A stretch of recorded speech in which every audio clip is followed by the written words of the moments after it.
Kahibaw ba ka?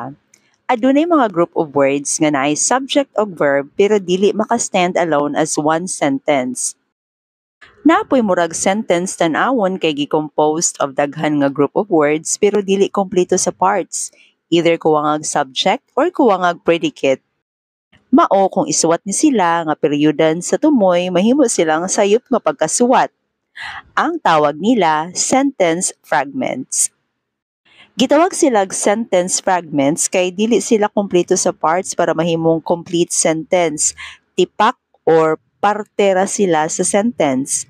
Fragments ra.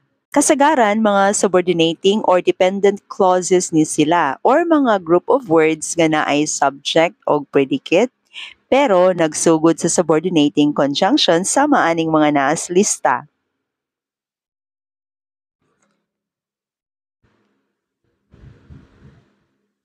Gitawag ni sila dependent or subordinate clauses kay di ni sila makabarog sa ilahang kaugalingon as one sentence.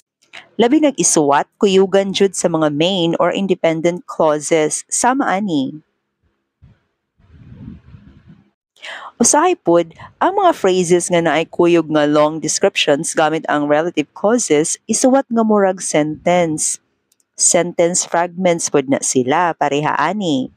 Murag na ay subject nga the first man. Unya murag pug na ay verb nga broke. Pero dili ni siya sentence kay phrase running the first man. Ang phrase group of words nga walay subject or walay verb.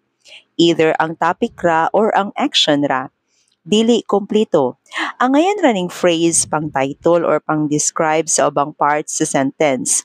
Unya kining the first man dinhi gi-describe pod sa relative clause nga who broke her heart nga gigamit as adjective clause o sa podcast subordinate clause or group of words nga naay subject o verb pero dili mahimong complete sentence kay naginahanglag abiba sa main clause.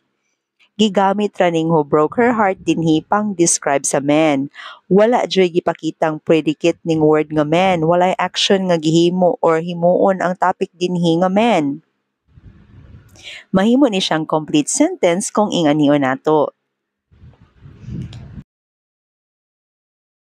Another example nga gitreat nga murag sentence inig isuwat kining mga phrases nga nagsugod sa ing o ed nga verbs, mga participles, present o past participle forms.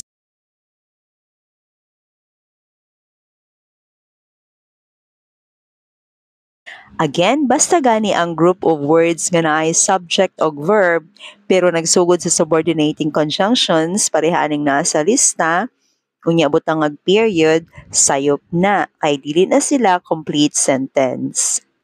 Kini pong mga group of words nga walay subject or walay predicate or verbs pero gibutang ag period sa tumoy, sayop pod ni sila. So karon, mag-practice tag makaila na batag unsay complete sentence ug unsay dili. Labi na kung isuwat na. Asa ani ang complete sentence?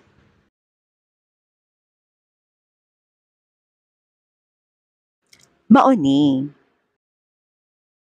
Asa ani ang complete sentence?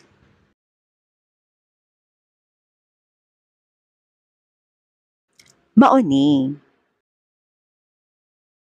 Asa ani ang complete sentence?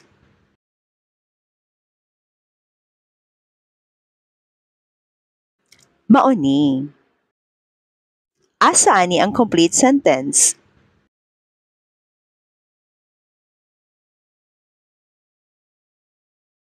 Mao ni.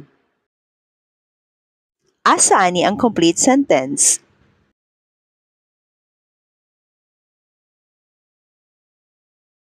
Mao ni.